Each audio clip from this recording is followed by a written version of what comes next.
Hello and welcome to the Run Testers. My name's Nick and this is our review of the Adidas Ultraboost Light.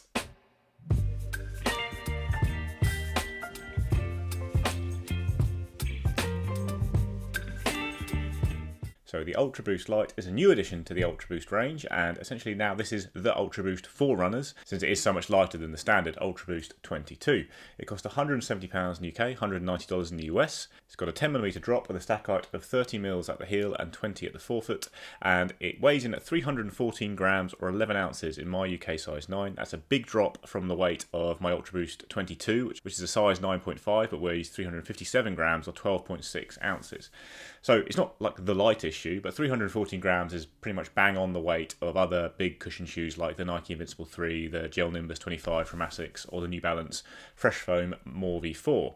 So the drop in weight is down to the new foam used in the midsole of the shoe, which is Boost Light, which is 30% lighter than standard Boost. Other than that, the shoe looks and feels a lot like the standard Ultraboost. You've got a lot of the classic elements there, including the plastic midfoot cage, big plastic heel counter to add some stability, and then the prime knit booty upper, which obviously has that sock-like fit around the foot. You've also got the same midsole shape here as to the standard Ultraboost, with that big caboose on the back of the shoe there, and a little bit of a rocker going on, but it's not that pronounced, and your foot sits within the foam at the back here. There's sidewalls of foam that your foot sits within, so you're not sitting on top of that massive stack at the heel there.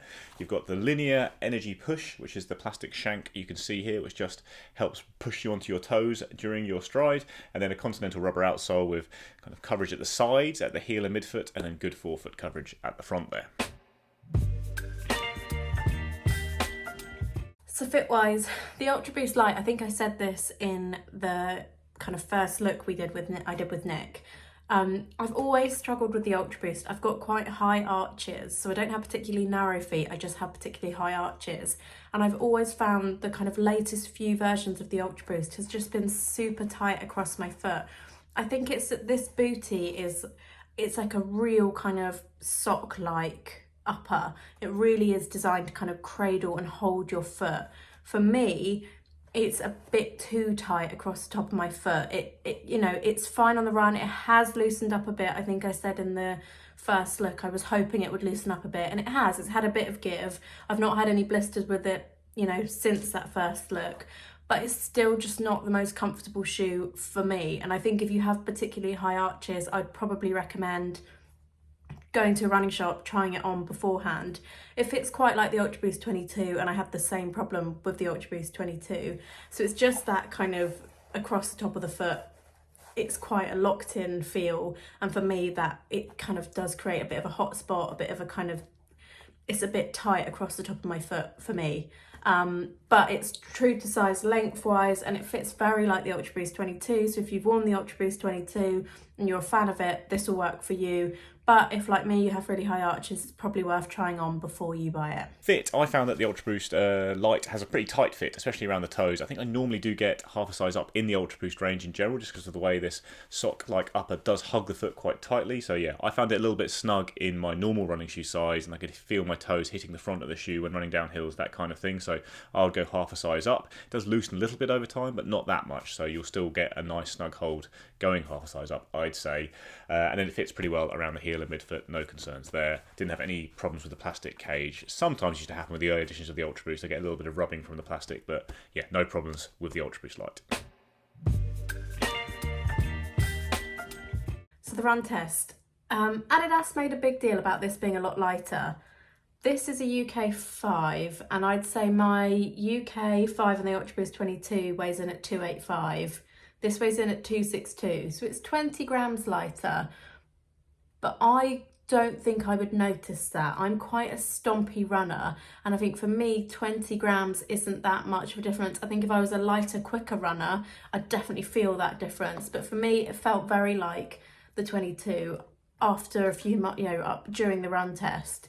I think it's still not the lightest shoe. It weighs in at about the same as the Peg 39, the New Balance 1080 V12, the Cloud Monster. Do you know what I mean? It weighs in at a lot, it's not a super lightweight shoe. You're not reaching for this if you want a kind of really light shoe. It's kind of now probably the same as most of the everyday running shoes on the market. It's about the same as the Nike Invincible 3, and I think we'll talk about that we're going to do a comparison of those two shoes. So I think it's still a great everyday running shoe. I think if you're a fan of the Ultraboost line, you'll really like this. It's good for, I much preferred it on kind of easy miles, long runs. Probably I wore it for one kind of progression run where I was trying to pick up a bit, and I did find it a bit clunky. I think it's not the most responsive shoe out there. That said, the Boost midsole foam is the Boost midsole foam. It's been around for years. It is, you know, it is a nice foam to run on. It's not super soft, it's kind of a firmer foam. So if you're not one of these people that likes a really cushion, if you're not like me, if you don't like to kind of sink into a shoe and have that really plush underfoot feel, you're not getting that here. It's much kind of, there's still a lot of cushioning, you're not feeling the ground at all, but it's a kind of firmer, responsive foam, and there's a lot of it. You know, you're off the ground. It's a kind of, it's a big midsole there. But yeah, I'd say definitely best suited for everyday kind of easy running. So as soon as you start running in the Ultraboost Light, it is noticeable how much lighter it is than the classic Ultraboost. It really does make every kind of run more enjoyable. Obviously, it's still not going to be like a speedy race day shoe, but dropping 30-40 grams of weight just makes it more enjoyable to use for runs of any type, including very easy runs or more general daily training. I've done 50k in the shoe. Most of that's been nice, relaxed, easy runs, but I've done one progression run in it where I moved from an easy pace up to around 340 per k at the end there, just to see how it could handle that kind of general daily training I do a fair bit of, which is just moving from easy to steady paces. So for rolling around easy miles, it's completely fine. It's not a sink-in plush shoe or anything like that. It's not got a load of bounce in it, and it's not very smooth either. It's got quite a snappy transition and a fairly firm foam, but it's comfortable enough. And then it tips you forward pretty quickly onto your toes. The drop almost felt a little bit higher than 10mm to me, perhaps just because of the way this plastic shank really does throw you forward onto your toes quite firmly. And that is where one problem comes in for me, which is I do think it lacks a bit of cushioning under the forefoot. I think on runs really of any type, when I was moving past about 13, 14, 15k, it just felt a little bit of discomfort under the forefoot in this shoe because it's just not actually that well cushioned, despite the fact it is so well cushioned at the back there. It's got a really quite nice stable ride though, and that's mostly down to, obviously, you've got these added elements on the top there, but the foam is quite firm, like I say, and you sit within it at the back, which does help with stability.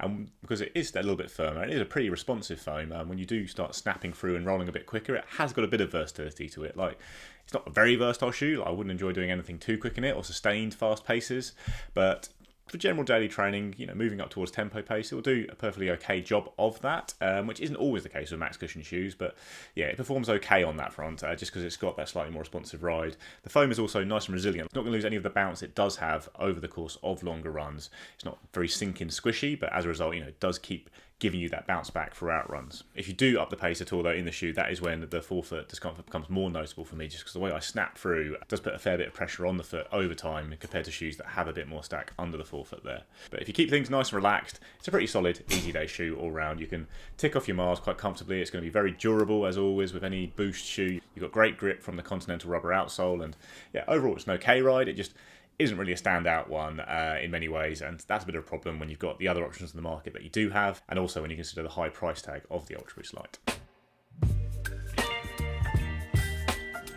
So I would say this is the best version of the Ultraboost for a few generations for runners. I still really like the old original Ultraboost, which I thought was just a much more nimble, lightweight shoe, and I preferred the look of it as well. And I did use that shoe a lot for running and really enjoyed the fact you could wear it around town as well. The latest version of the Ultraboost did just get too heavy to be very enjoyable running shoes, I think, and this is certainly an improvement on that front. It brings it into line with other cushion shoes in terms of weight, and then it's a bit more, comes down to what your ride preference would be. This has got a firmer, snappy ride, but it's nice and stable. It's reasonably versatile for a big cushion shoe like this, but at the same time it's not a great shoe for fast runs, and then I do think it's got a bit of a problem just because it's not that quite as comfortable as other cushion shoes out there, and it also is very expensive. Personally for me, there are several better options on the market. I mean, the classic kind of normal cushion shoes that are available are things like the Brooks Glycerin 20 and the Saucony Triumph 20 that I think are just better all round. They're a bit cheaper, they're more comfortable, they are more versatile for different types of runs, they are very durable as well. I think they're just really solid, good shoes, and I prefer both of those over the Ultraboost.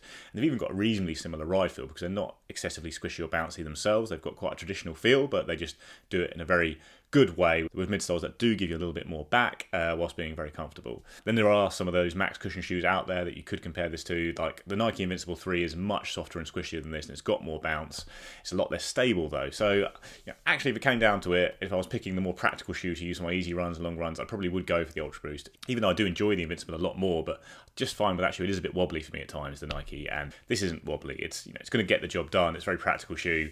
Invincible is a little bit more loose, and if you're a bit tired, have a couple of niggles, it can not be ideal basically for your running. So that's a bit of a toss-up. I think the Invincible is the more exciting, enjoyable shoe, but maybe I'd go for the Ultraboost over that shoe. However, I'd certainly would pick up the Gel Nimbus 25 or the New Balance More V4 over this shoe. They're big max cushion shoes. The Gel Nimbus has got a livelier ride, it's got a pretty stable ride, it's got a nice amount of foam underfoot, it gives you a lot back over your long runs in particular.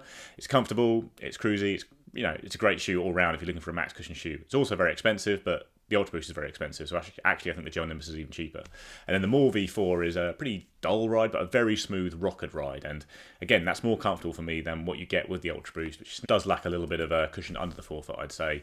More V4 is a lower drop shoe, but really nice rocker, works well if you can get into sync with that. It's not at all a versatile shoe, I'd say, but it is great for easy and long runs, similar to actually the Nike Infinity, which is, again, quite a nice rocketed shoe with a firm, stable ride. So there are lots of good options out there, and you can even go down in price quite a lot and get, I think, slightly more impressive shoes than the Ultraboost Light. Looking at the Puma Velocity Nitro 2 or the Nike Pegasus 39, around £100, and they're nice, versatile cushion shoes. You can use those for daily training. They're nice and comfortable. They've got great outsoles, and they're just so much cheaper. And really good shoes. You can get for a lot less. Even the Reebok Float Ride Energy 4, I think, would deliver a pretty comparable experience to the Ultraboost, and that's well under £100. I think it's £75 on RRP. So, if you really love the look of the Ultraboost and you want to get a really good looking running shoe that you can use for training, but also just wear around, it's going to be durable enough for that. You can walk hundreds of miles in the shoe. It's not going to really detract from its running performance.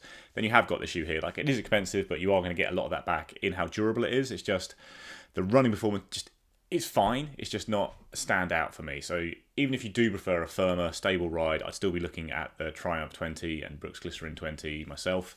And there's lots of other max cushioned options that are a little bit more enjoyable to use for your easy runs and daily training than the Ultraboost Light, especially when you consider how pricey it is. So my verdict, I think if you're looking for an Ultraboost, it's probably a good time to buy the 22. I didn't notice much difference underfoot, and I think they'll obviously be a bit cheaper now that this has been released. They feel very similar on the run, so I think now is probably a good time to buy the 22. That said, if you're an Ultraboost fan, you're kind of want to upgrade, this is still a great shoe. It's a little bit lighter, that's always a good thing. It's responsive and it's good for a kind of everyday miles.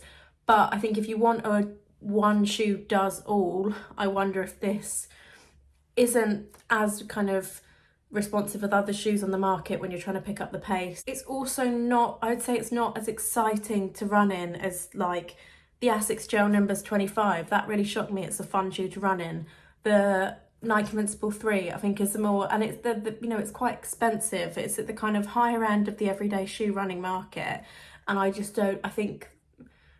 don't know, for me personally there are more exciting shoes out there. I would probably reach for the Nimbus 25 or the Invincible 3 over this shoe, but that could be because it doesn't fit me as comfortably. It definitely did give a little bit over the kind of run test, all the miles I've been clocking in it. It did get more comfy. It did get, the foam.